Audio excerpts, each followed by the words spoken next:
si tu nous fais un super bienvenue YouTube, que mon montage il soit super facile demain, après-demain, la semaine prochaine.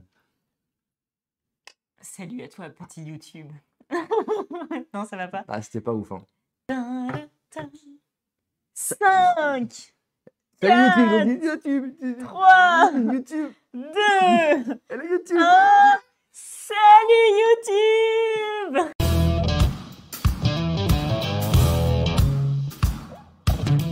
C'était un beau salut YouTube. C'était un trop beau salut C'était un YouTube. beau salut YouTube. Premier jeu, Yes, we can! You Can Do It. Vous voyez la petite étiquette de l'autre côté, la petite étiquette, les jeux de la comté. Comme d'habitude, la petite pub pour les jeux de la comté, c'est eux qui nous prêtent les jeux. En gros, c'est les petits chevaux. Améliorés. Amélioré. On est d'accord sur le Oui, sur sauf le qu'on principe. commence avec 3 chevaux. En fait, l'idée, c'est on a une tuile de départ, une tuile de fin, on va avancer sur un chemin. Ce chemin-là, il va être fait par des tuiles qu'on va poser aléatoirement. Et on les pose comme on veut. Sur les tuiles, vous voyez, il y a des valeurs positives, des valeurs négatives. Et on va avancer nos 3 petits pions, l'équivalent des chevaux, sur ce terrain. La partie s'arrête quand tout le monde est arrivé à la fin. Le but du jeu, c'est de récupérer des tuiles positives le plus possible. Comment on récupère une tuile? C'est tout simple. Quand on avance avec son petit pion grâce au dé, si on décolle, si on part d'une tuile où il n'y a pas d'autres personnes sur la tuile, on récupère la tuile. Si au moment où notre petit pion part, il y a d'autres pions sur la tuile, on ne récupère pas la tuile. Il vous dirait que c'est quand même pas bien compliqué. C'est Il y simple. a des petits trucs en plus, il y a notamment une tuile trèfle qui Oui. nous permet d'inverser à la fin de la partie les valeurs négatives en valeurs positives. On a des tuiles cadeaux qui nous permettent de nous débarrasser de notre dernière tuile et les donner à quelqu'un d'autre. Donc c'est bien de faire ça quand on vient de récupérer une tuile négative. Et on a une tuile voleur qui nous permet de voler une tuile, pareil, la dernière récupérée de nos adversaires, une tuile de notre choix. La partie s'arrête encore une fois quand tout le monde est arrivé à la fin. Tout le monde a récupéré des tuiles. On additionne les tuiles. Celui qui a le plus gros score, il a gagné. Vous vous dites, nul. Trop bien! Le jeu est sorti en 2022. Oui. C'est une réédition d'un autre jeu qui s'appelle différemment. Alors vous dites une réédition, mais il n'a pas l'air très beau. On en parle juste après. C'est un 8 ans et plus, donc tout le monde peut jouer. C'est vraiment, vous avez vu, c'est ultra familial. C'est facile. Ils auraient même pu mettre 7 ans et plus. C'est vraiment les petits chevaux. Ça joue jusqu'à 6. C'est les parties d'à peu près 20 minutes. Oui. Donc voilà, c'est un jeu récent. On va parler de l'édition juste après. Je ne donne pas le prix parce que je vais en parler juste après. C'est une des choses sur laquelle je vais un peu insister. Insister? Avant ça, je te demande ton avis à toi sur ce jeu, Alors, concrètement. moi, mon avis, j'ai joué énormément aux petits chevaux et aux jeux de loi avec ma fille. Et du coup, j'avoue que c'est un petit peu pénible à la longue. J'en pouvais plus. Et là, les subtilités des tuiles positives, négatives, où tu as voleur, ça apporte un petit plus. Donc, c'est vrai que c'est le petit jeu familial qui prend moins de temps, qui est plus rigolo que le jeu classique. Mais clairement, Bon, c'est on pas a bien compliqué, rigolé. c'est pas compliqué de faire plus rigolo que les petits chevaux. globalement. Oui, oui, mais bon, aussi simple et facile d'appréhension, comme tu aimes bien Oui, que je j'aime puisse bien quand tu dis ça. le dire. J'aime bien. Mais franchement, celui-ci, je trouve qu'il a un petit côté sympa. Niveau esthétique, pas ouf. Les Non, pas couleurs, voilà, les enfants aiment bien, mais non, c'est pas foufou. Après, vous pouvez jouer avec mamie, papy, sans Jouer avec tout le problème. monde. C'est voilà. assez simple. C'est assez simple, c'est plutôt cool. Concrètement, est-ce que c'est En un mot, le jeu de l'année? non, Est-ce que c'est un jeu vraiment nul? non. Honnêtement, c'est un jeu sympatoche. Oui. Moi, ce que j'aime bien dans ce jeu, c'est le côté où en fait on récupère la tuile sur laquelle on part et pas sur laquelle on arrive. Parce que si c'est la tuile sur laquelle on arrive, il y a le côté aléatoire du dé. Là, en fait, vu que tu as 3 pions, t'anticipes sur laquelle tu décolles en fonction de si tu veux récupérer la tuile, si tu veux pas récupérer la tuile, si tu veux attendre que quelqu'un arrive sur la tuile parce qu'il y a négatif pour pouvoir partir et pas récupérer la tuile. Hey, on a un nouveau meeple! Mince, alors ça, du coup, j'ai oublié d'enlever les petits. Bienvenue au gore! J'ai absolument oublié d'enlever les notifications pour la vidéo YouTube. Oui. Donc désolé, cette notification arrivera sur la vidéo YouTube. On aura ton pseudo sur notre vidéo YouTube sur le replay. Pardon, mais pour aujourd'hui, exceptionnellement, on va laisser les notifications. Oui, alors abonnez-vous tous, c'est l'a comme fait. ça au moins. Ça l'a fait. Balancez vos primes, Balancez vous vos allez trucs, avoir... Vous serez affiché sur la vidéo YouTube, ça sera trop cool. Donc voilà, ce côté, on décolle de la tuile. Il y a un côté programmation, anticipation. Tout simpliste, très simpliste. Mais du coup, je trouve qu'il amène ce petit plus et qui, pour un jeu tout simple, à jouer comme tu dis avec papy, mamie ou les Ouais. gosses, ça passe bien. Moi, je le trouve pas grandiloquent, mais je le trouve Grandiloquent. grandiloquent. Oh punaise, monsieur Mais- sur les grands mots. Je le trouve sympatoche. Comme Sébastien. Voilà, merci. Sébastien sympatoche. Quelle horreur. Alors Céline a dit que c'était un jeu qu'on peut subir parce qu'il y a beaucoup de hasard. Mais je suis pas d'accord avec elle. En fait, il y a du hasard, c'est un jeu de dés. Tu lances le dé, Oui, t'avances. oui. Donc oui, c'est pas un jeu où tu contrôles, c'est pas le meilleur qui gagne. On s'en fout, c'est un petit jeu d'apéro simple qu'on joue avec mamie, encore une fois. Mais il y a un petit peu de contrôle quand même qui amène un petit intérêt. Maintenant, est-ce que c'est un jeu Non, c'est pas les jeux, on dure au jeu 3 heures, on contrôle ce qu'on fait. Mais c'est pas le but de ce jeu-là. Donc le hasard là me dérange pas du tout. Maintenant, je veux juste émettre un point particulier sur l'édition. Pour ça, je vais faire un truc. Vous avez vu, c'est des tuiles. Est-ce que les tuiles sont belles? Belle. Franchement, elles sont pas vraiment belles. Non. Pour un Parce jeu, que belle, belle, belle comme le jour. Pour un jeu qui est réédité, parce que c'est quand même une réédition, elles sont quand même pas. Voilà, c'est quand même pas super beau, quoi. Je vous montre le matériel. Voilà, ok. On a le matériel qui est là. Ok, c'est le matériel. Maintenant, je vous montre la boîte. Est-ce que vous avez l'impression qu'il y a un problème, oui ou non? Alors, Marina a dit grosse boîte. Ah ouais, tu m'étonnes, grosse boîte. Voilà, c'est quand même absolument aberrant. Au-delà de parler du fait que en plus la boîte en elle-même n'est pas très belle, la boîte est absolument monstrueuse. Les tuiles sont pas très belles. Concrètement, l'édition, c'est pas foufou. Mais pour parler de l'édition plus précisément, Non. on va parler de prix après. Alors, on a une question. Pardon, les Est-ce questions qu'il y a super. du terraformage? Non. Terraformage. Absolument fantastique. Gaspillage de carton, gros problème. Et Adrien est toujours à l'image. On dirait la boîte de Tais-toi, Mineville. tais-toi. Disproportionner cette boîte. Enfin bref, Voilà, les gens. donc les gens sont d'accord. Oui. Pour conclure sur le point de l'édition, je vais juste comparer un petit quelque chose. Quelque chose. Vous avez un jeu ici. Oh là là. Qui est bien Oh connu. la transition, Non. transition. Non, c'est même pas une transition parce que Bravo. On l'applaudit. Pour le marketing, allez, allez. Pour le marketing, allez, allez. c'est dur hein, de faire. J'ai préparé ce speech-là comme un fou, il me pourrit tout. Packet Chip, je vais pas parler de ce jeu. Ou vous en avez déjà entendu parler, vous avez vu des vidéos dessus. C'est le jeu. C'est le jeu qui fait un petit peu le gros buzz en ce moment. Et en fait, pourquoi je les mets l'un à côté de l'autre? Dans les deux cas, c'est des espèces de petits jeux d'apéro simples, avec très peu de mécanique, qui s'expliquent facilement et qui jouent facilement. Celui-ci, c'est un jeu avec tout ce que je viens de dire, mais je trouve, malgré qu'il fait un gros buzz et qu'il se vend de fou, Oui. franchement, le jeu en lui-même, moi, il ne m'excite pas des masses. Et la mécanique est, je trouve, trop faible pour que le jeu soit intéressant. Cependant, le côté marketing, il est absolument incroyable. Vous connaissez un paquet de chips, vous en avez entendu parler, c'est un vrai truc de paquet de chips qui s'ouvre comme un paquet de chips, dedans il y a des chips. L'idée est absolument géniale. En plus d'être génial, il est pas très cher, il vaut une douzaine d'euros. Et en fait, je sais que j'en ai parlé avec la personne qui distribue, les éditeurs, enfin le groupe qui distribue ça, on en a parlé le week-end dernier avec lui. Ouais. Qui gère ça. Et donc, il m'avait dit, là, ils avaient passé les 10 000 ventes, ça se vend comme un petit pain. Et clairement, les 3/4 des personnes qui achètent ce jeu, ils cherchent même pas à savoir c'est quoi la règle. Ils tournent dessus, ils disent, oh, mais c'est marrant, un jeu avec un paquet de chips, etc. Qu'est-ce que c'est? Oh, bah, c'est un petit jeu d'apéro assez simple. Ok, super, j'achète, c'est 12 balles, j'achète. Donc, la mécanique, pas fou, mais marketing, je dis bravo, les mecs, c'est des champions. Ils ont une idée excellente en termes de packaging, c'est génial, c'est pas cher. Tout le monde va voir ce jeu-là et va se dire, moi, je l'achète pour l'apéro, c'est trop marrant, je le ramène à une soirée barbecue chez les potes, tout le monde va jouer. Trop bien. À côté de ça, vous avez un jeu qui n'est pas très beau, qui a une boîte qui attire pas du tout. Le jeu est vachement mieux, donc il est à l'inverse de ça. Le jeu est plus sympa que ça, et en marketing, celui-là est beaucoup mieux que ça. Donc en fait, c'est complètement inversé. On prend le marketing, on met le jeu là, c'est génial. On conclut, 27 balles. 27 euros pour ça. Et en plus, c'est moche. C'est-à-dire qu'ils auraient pu mettre des petits pions au bout. Non, c'est des petits pions des années 80. 27 euros. C'est vintage. C'est absolument. Je trouve ça aberrant. L'édition est pas belle. C'est trop cher. C'est mal édité. C'est raté. Ça, le jeu est pas bien, mais ça se vend. Et moi, je dis bravo à eux. Parce qu'ils ont. Bravo à eux.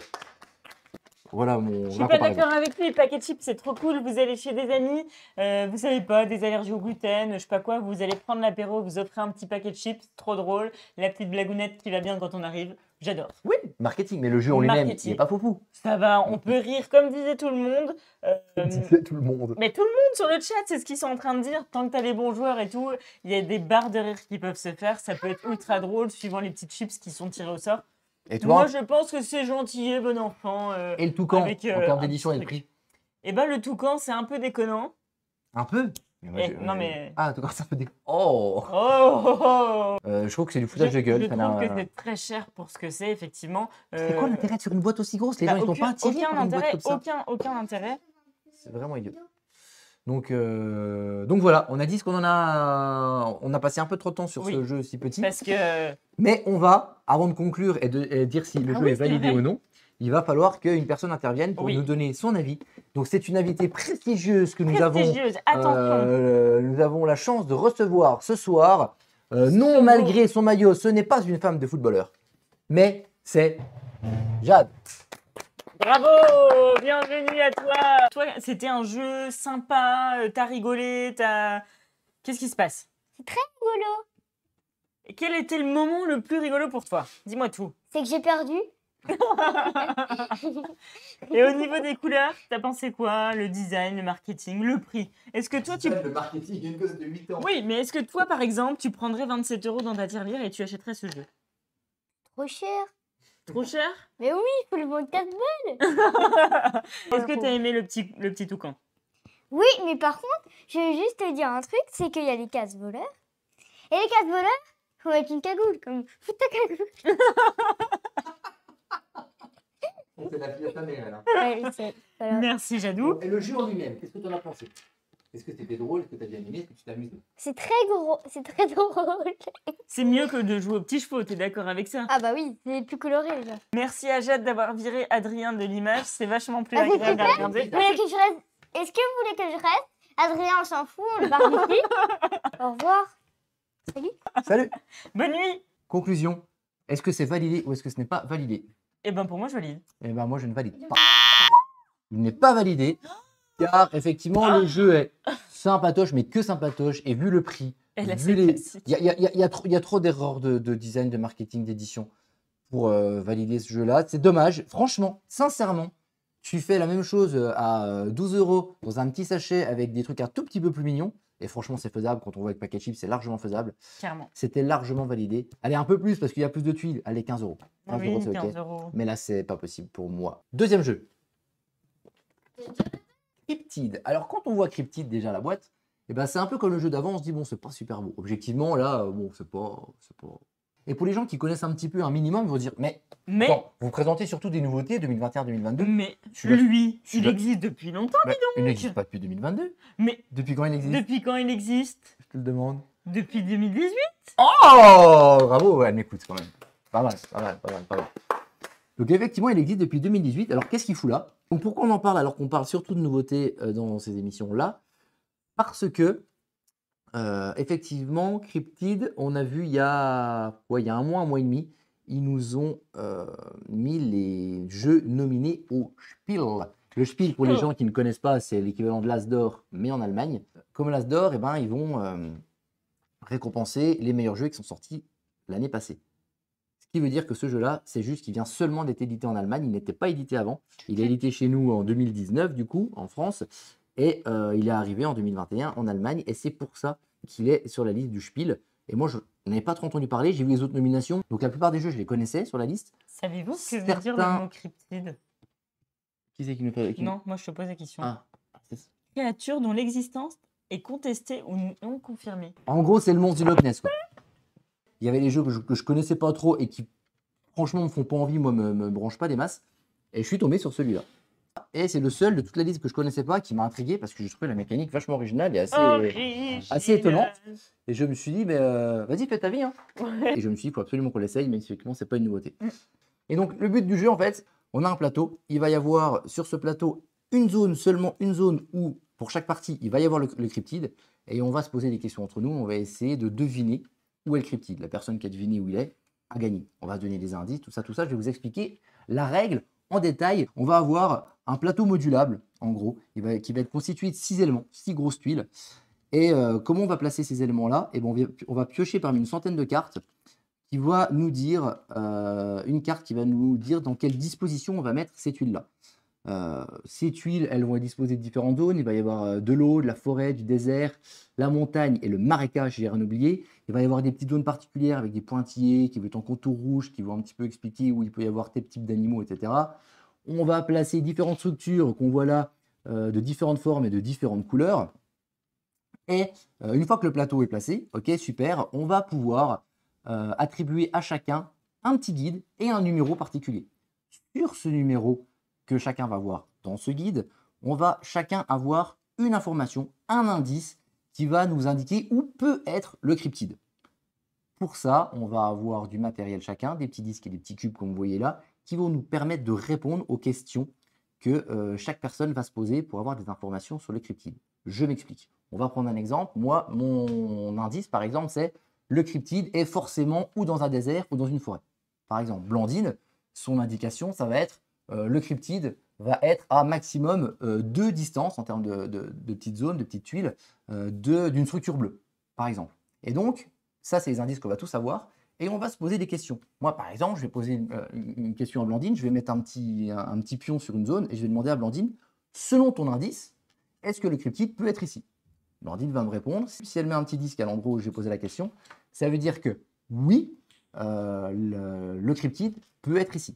Si Blandine met un cube, ça veut dire que non, le cryptide ne peut pas être à cet endroit-là.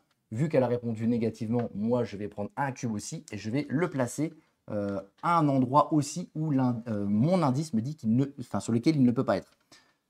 Et du coup, on va faire ça chacun à notre tour, on va se poser des questions, et à force de poser des questions, on va avoir plein d'indications, et on va pouvoir deviner quel est l'indice de chaque personne. Et du coup, on va pouvoir recouper tout ça et trouver l'endroit où le cryptide est. Donc chacun de notre tour, ou alors effectivement, on se pose des questions comme ça, genre est-ce qu'il peut être là, est-ce qu'il peut pas être là. Deuxième chose qu'on peut faire, c'est faire un pronostic, dire moi je pense que il est ici.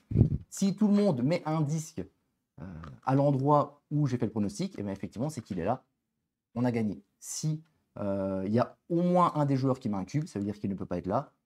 Là, c'est perdu pour ce tour-là, et on continue à jouer. Voilà en gros la règle de cryptide. C'est-à-dire que pour reprendre un exemple, moi effectivement, c'était, j'ai dit quoi, désert ou forêt, je crois. Oui. Si elle me met un truc sur un désert, ben, je vais forcément mettre un disque. Si elle me met un truc sur l'eau, ben, je vais mettre un cube. C'est pas plus compliqué que ça. Mais recouper toutes les informations qu'une personne va donner pour deviner son indice, c'est super compliqué, mais l'idée est super originale. Et franchement, ça a été une super bonne surprise. J'ai adoré ce jeu. Même si je ne trouve pas super beau. Non. La mécanique est super, elle est originale de fou. Mais moi, qu'est-ce que je suis nul, quoi. J'adore ce jeu, mais j'y arrive pas du tout. J'ai une logique, Blandine va en parler juste après. Alors moi, je crois savoir Ça pourquoi. m'agace de fou. Et en fait, les gens ont dit il ne faut pas jouer avec des HIP. C'était ça en fait mon truc. Je vous explique quelque chose. Vas-y, explique. C'est que Je vais mal nous vivre ce avons moment. fait 3 parties de Cryptide avec 2 autres personnes. Donc nous étions 4. La première partie se déroule, je gagne platement la première partie. Mais, explique les Mais- détails. Je n'arrive pas à exprimer comment j'ai trouvé le lieu. Autrement dit, je te fais une parenthèse et tu le diras juste après, pour trouver le lieu, le moment, c'est si tu trouves l'endroit, si tu devines les indices de tout le monde. Elle a trouvé l'endroit, mais sûr d'elle, hein, même pas genre, oh je pense, c'est là, bam. Mais oui, mais donc, elle a effectivement trouvé, mais elle a été incapable de donner les indices du moindre joueur. Non. Alors que c'est censé. Donc du c'est comme coup, ça qu'ils sont ils gagner. l'ont insinué en disant c'est bon, c'est de la chance, on en refait une deuxième. Ok, donc je dis bah écoute, ok. Après, mais moi j'étais tellement sûre de moi, j'ai une logique tellement à part entière que j'arrive pas à exprimer comment Logique, j'arrive. illogique, c'est incroyable. Voilà. Et du coup, on fait notre deuxième partie et là, coiffé sur le poteau, bam, je trouve le truc encore une fois nickel tout de suite. Est-ce que tu trouves les indices des gens? Jamais. Non plus. Donc là, Mais on se pour dit, moi, c'était improbable que ce soit ailleurs que cet là, endroit-là. on se dit quand même c'est bizarre. Il faut aussi noter que les personnes avec qui on a joué, donc C'est les des 3 gros c'était joueurs. des joueurs. On était tous des gros joueurs. C'était Ouais. pas des joueurs lambda, c'est des gens qui ont l'habitude du jeu et qui jouent beaucoup. Donc voilà, elle n'a pas battu des gens qui connaissaient pas. Et puis Donc du coup, deuxième partie gagnée à plat de couture. Il ne pense toujours pas que c'était de l'intuition. on commence à avoir du doute. On se dit, Ils mais commencent à avoir un doute et ils se disent bon, tu sais quoi, jamais 203. À mon avis, ça peut se perdre. C'était de la chance. On fait quoi? Une troisième partie et je vous donne dans le mille. Vous pensez quoi? Est-ce que vous pensez que la troisième partie, je l'ai encore soufflée à plat de couture? elle nous a démonté quoi. Et toujours impossible de donner les indices de qui que ce C'est quand soit. même incroyable. Moi, j'ai rejoué après avec 2 viewers qui sont présents en ce moment. J'ai encore perdu parce que je suis vraiment mauvais à ce jeu. Mais effectivement, les personnes qui ont gagné ont deviné les indices des autres. Donc, et du coup, ça peut pas être de la chance. Elle a gagné 3 fois. Donc, elle a une vraie logique, mais que personne ne comprend. Elle-même ne la comprend pas. Parce qu'elle le dit, c'est là, c'est logique. Mais c'est pourquoi? Je sais pas, mais c'est logique. Oui, mais pour moi, en fait, je sais pas. J'arrive pas à exprimer le truc. Bon, C'est un jeu qui a moins de 30 balles. Même si, oui, il est pas super beau. Vous avez vu les plaques un petit peu là, c'est pas incroyable. Mais en même temps, ça peut pas être trop développé. Parce qu'il faut que ce soit quand même clair. On voit bien les déserts, l'eau, les montagnes. Il faut qu'on voit les zones. Donc, si c'était trop développé, ce serait trop flou, pardon, ce serait trop compliqué. Mais là, du coup, le côté esthétique m'a pas dérangé du tout. Parce qu'au final, on s'en fout un peu dans ce jeu-là. C'est vraiment un jeu de logique, c'est un affrontement de logique.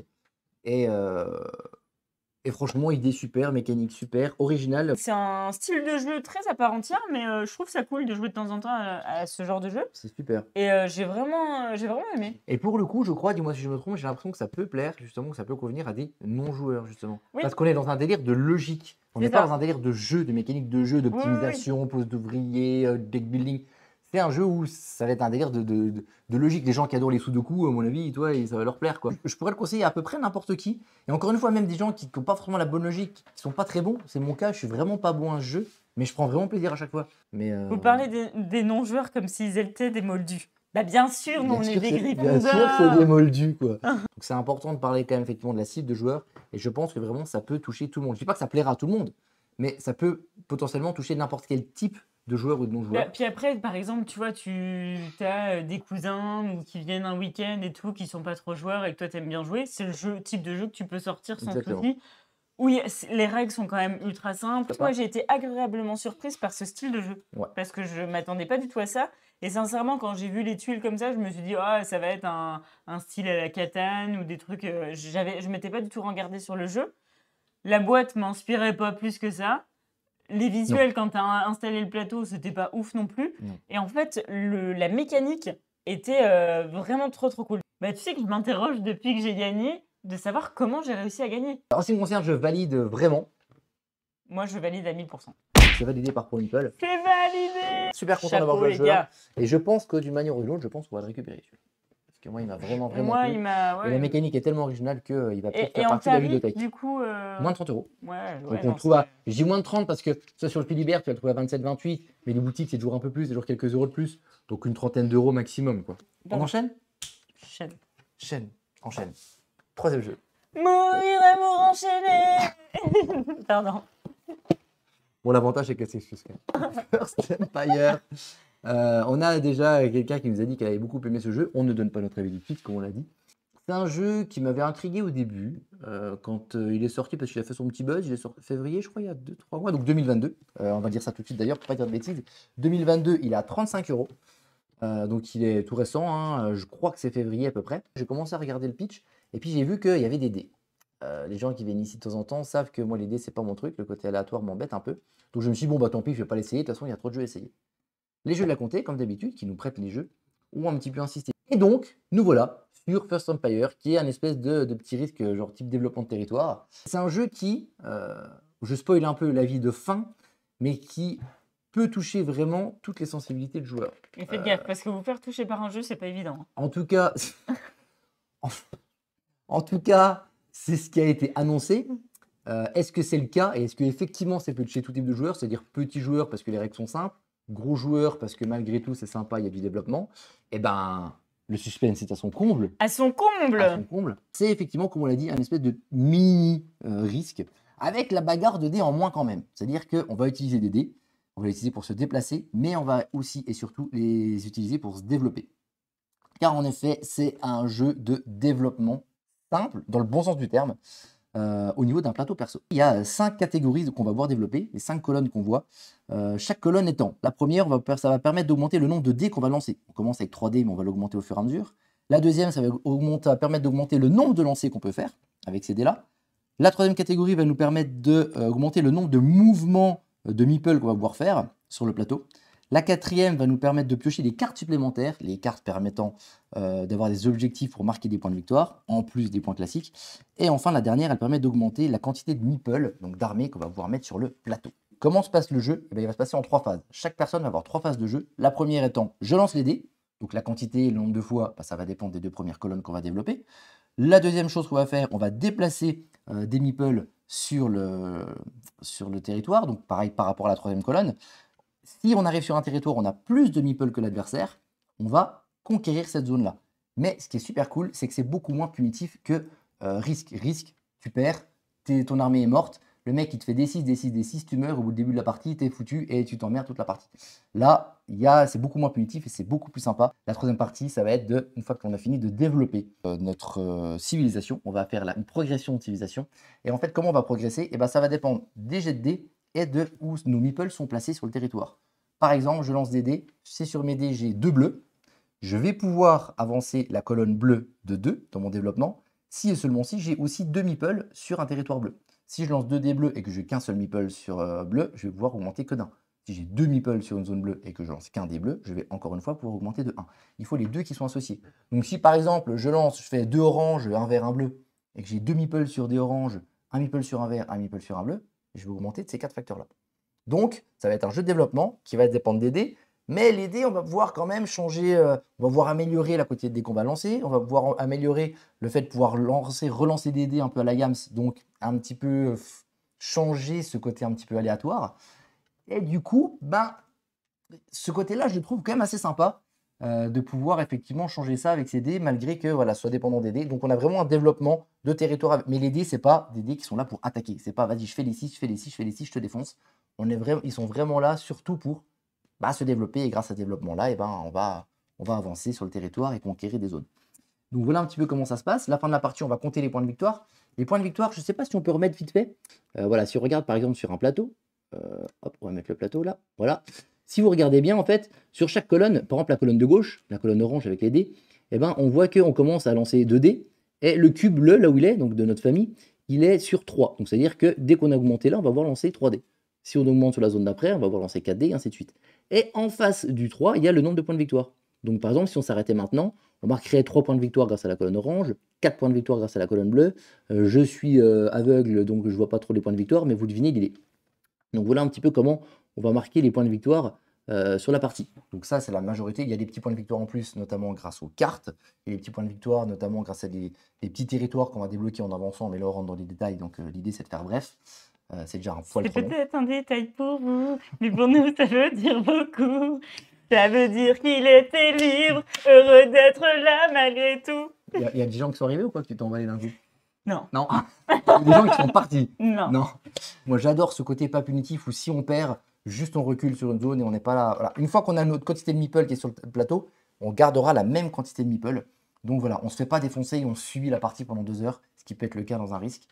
C'est un jeu en plus qui joue assez vite. Ils disent combien de temps? Une quarantaine de minutes, je dirais. Ils disent 1 heure quand même, voilà, une petite heure. Donc c'est assez rapide, c'est assez dynamique, on s'ennuie pas trop.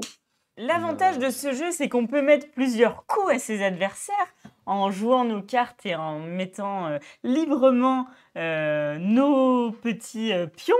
T'es en train de lire ce qu'il y a écrit, quoi? Non. À chacun son requiem, nous allons pouvoir aussi jouer relativement facilement. C'est plutôt pas mal. Après, c'est pas la mort du petit cheval. Nous allons pouvoir facilement jouer. Et c'est vrai que ce côté un petit peu risque est plutôt sympa. Je sais pas, c'est une manière de t'exprimer qui est bizarre. Non, pas du tout. Non? Pas du tout. Ok.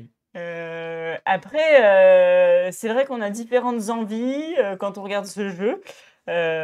Après, certaines envies de jouer ou de manger des endives, tout dépend. Ça reste un problème. Qu'est-ce que tu fais, quoi?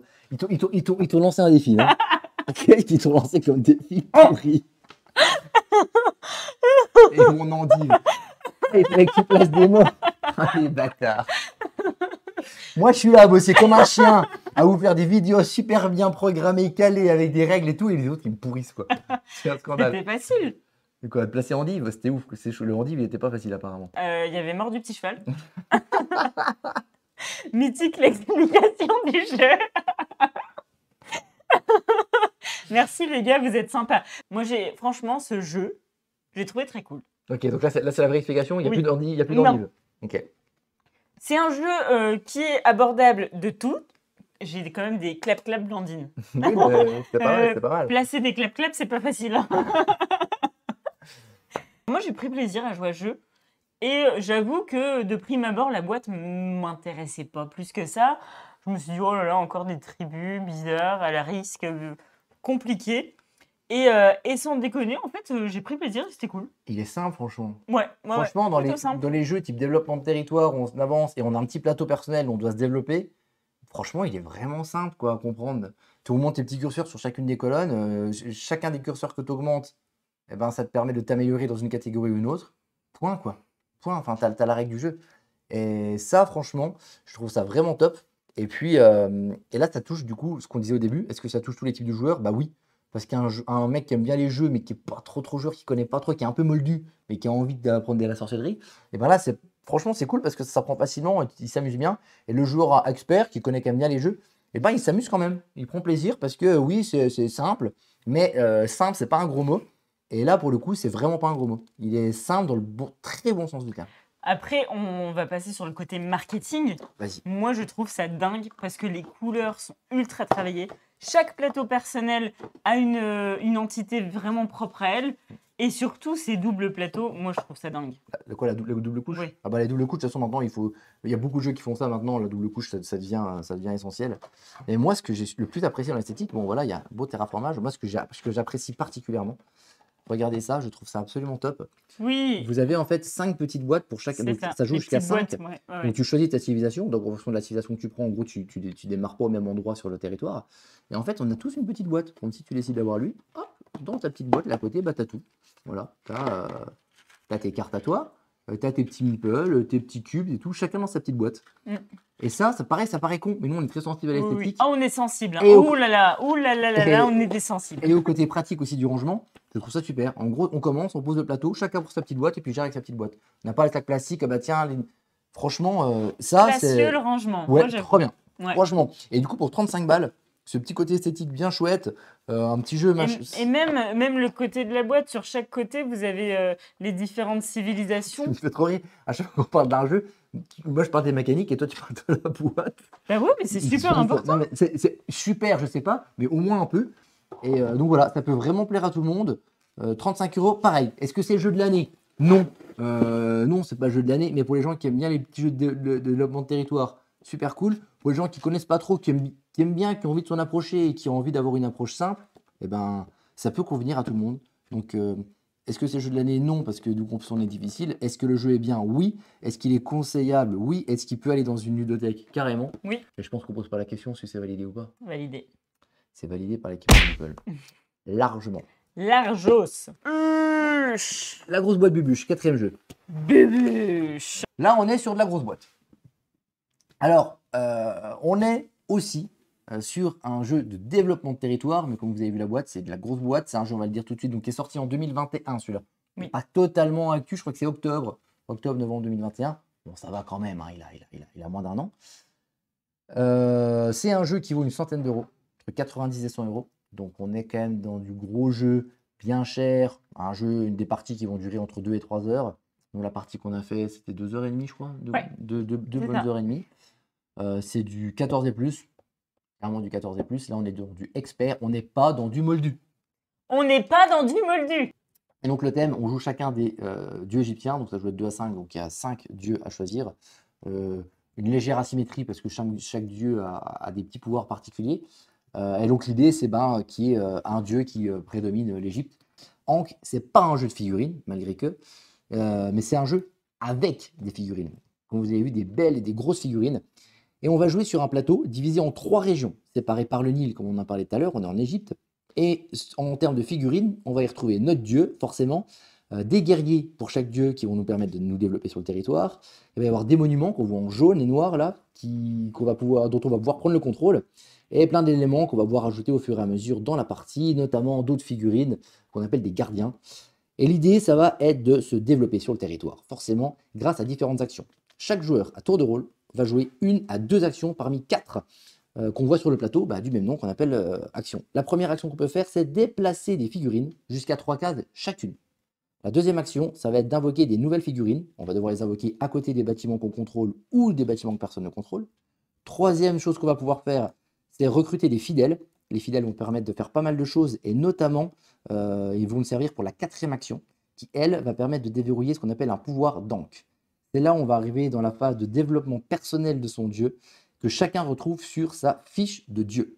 Sur cette fiche-là, en fait, on va sacrifier les fameux fidèles de troisième action pour débloquer des bonus répartis en 3 niveaux, qu'on voit sur ces 3 colonnes-là, et on va pouvoir débloquer 2 pouvoirs par niveau de toute la partie.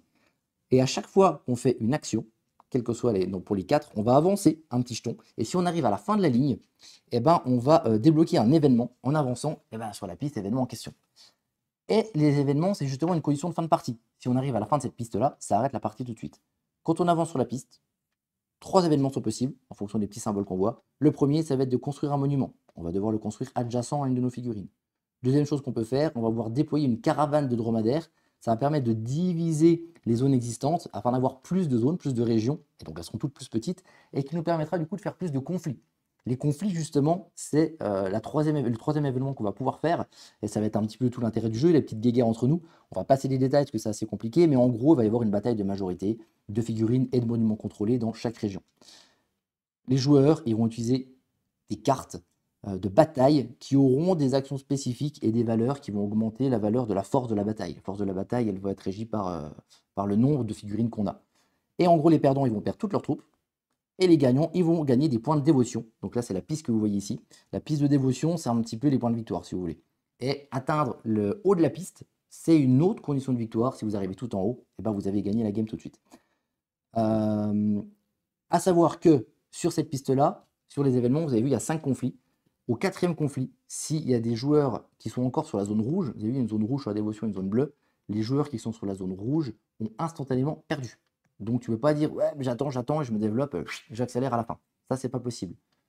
Autre twist et gros twist du jeu, le truc un petit peu qui va différencier ce jeu des autres, c'est qu'on va pouvoir, au 3e conflit, donc sur 5, les 2 joueurs qui sont les plus bas sur la piste de dévotion vont fusionner. C'est-à-dire qu'en gros, ils ont du retard sur le premier dieu, donc ils savent qu'ils ne pourront plus gagner la game, donc ils vont fusionner et ils vont tout partager ensemble. Les 2 joueurs, les 2 dieux, vont partager leurs bonus, vont partager leur matériel, et surtout vont se partager la victoire ou la défaite. Ils vont gagner ensemble ou ils vont perdre ensemble. C'est un twist au moins original, sinon sympa.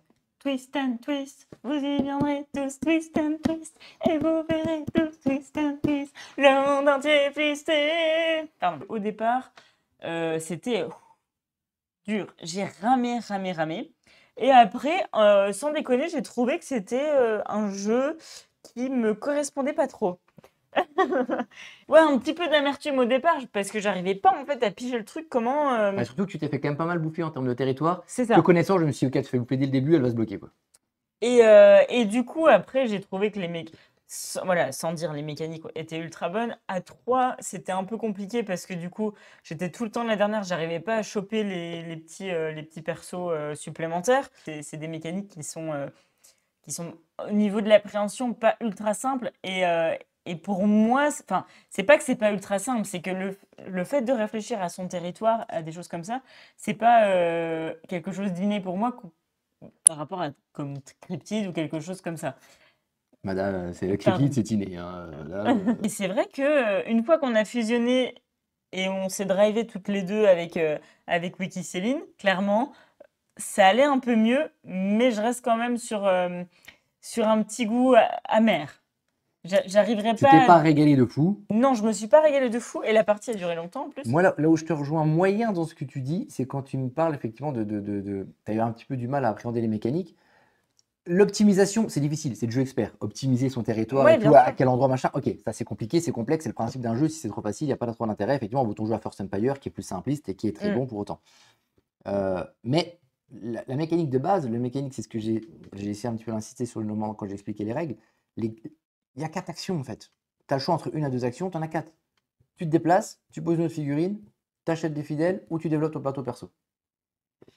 Sur les actions, sur les mécaniques de base, après il y a plein de choses. Parce qu'effectivement, il faut comprendre ce que font les cartes pour les batailles, il faut comprendre comment fonctionne la bataille, la majorité de chaque figurine, etc. Il faut comprendre les bonus de chaque dieu, parce que les bonus, en fonction des choix que tu fais, tu ne vas pas partir dans la même stratégie. Donc, ok, il y a une complexité d'optimisation et ok. Et c'est pour ça qu'il est bon aussi. Mais la mécanique de base, je la trouve pas complexe. Non, c'est pas c'est le fait de. Pour moi, ce qui m'a posé problème, c'est une fois que j'avais mes territoires, de rester et d'aller dans le territoire adverse. Oh, tu te fais pouffer dès la première Oui. bataille par Staline, donc c'est compliqué. Mais c'est ce côté-là, en fait, qui m'a crispé. Bah, est-ce que, en vrai, le côté développement de territoire, est-ce que c'est juste pas trop ton type de jeu en Si, vrai? parce que j'ai joué à Risk pendant des années. Ah ouais? Et du coup, t'aimes. Ouais. Mais tu vois, moi, ce qui me gêne dans Risk, on en a parlé tout à l'heure sur Force Empire par rapport au dé, parce que là, au moins, c'est du développement de territoire, mais il n'y a pas de dé, il n'y a pas un dé, c'est génial. C'est génial. C'est que, ben voilà, on en a parlé notamment avec Hakim qui me disait, ben Risk, tu peux faire une partie, la première partie qu'il a fait, et du coup, il a détesté le jeu. Ouais. C'est tu commences, première bataille, il y en a un truc, lance les dés, 6, 6, 6, il se fait exploser en fait. Il est coincé dans sa base, il a plus de 3 bonhommes alors que les autres ils en ont 18. Et ben après, il Ouais. faut créer des bonhommes, il faut se développer, tu développes un peu, tu te fais écraser. Et en fait, pendant 3 heures, tu subis la partie, quoi. Tu ne fais rien parce que tu ne sors pas de chez toi. Et Risk, ça peut vraiment être ça. Et c'est le risque des dés.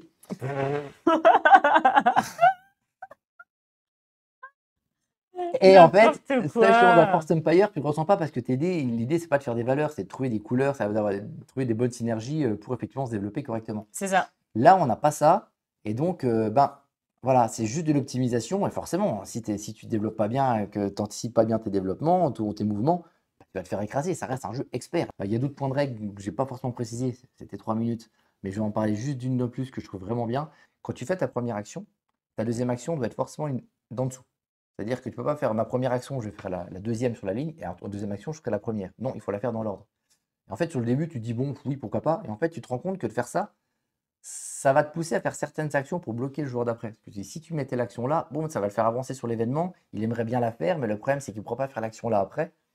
Et en fait, cet enchaînement d'actions dans le bon sens, j'ai trouvé ça super, quoi. Quand les deux dieux fusionnent, celui qui est le plus haut devient le dieu prédominant. Donc c'est lui en Ouais. gros qui va prendre les décisions et ça va être lui, voilà. Et le dieu qui est vraiment tout derrière, bon bah lui, il va, en gros, il va aider l'autre, il va assister l'autre, c'est tout. C'est ça. Mais il y a quand même plusieurs choses à savoir sur ce sujet-là, c'est que finalement, les deux dieux qui fusionnent, à la place d'avoir 2 actions, chaque joueur a 2 actions, ils auront une action chacun. Mais ils vont avoir les mêmes bonus, etc. Donc ça peut quand même faire effet boule de neige et c'est quand même un peu ce qui s'est passé. Vous m'avez C'est quand même ça. sacrément bien rattrapé, alors que j'avais une avance. Oui, mais bon, J'avais une après, avance de c'était ma quand boule. même. Mais je ouais. précise un truc, c'est qu'avec l'avance que j'avais, tu dis oui, mais le dernier joueur, il va pas faire grand-chose.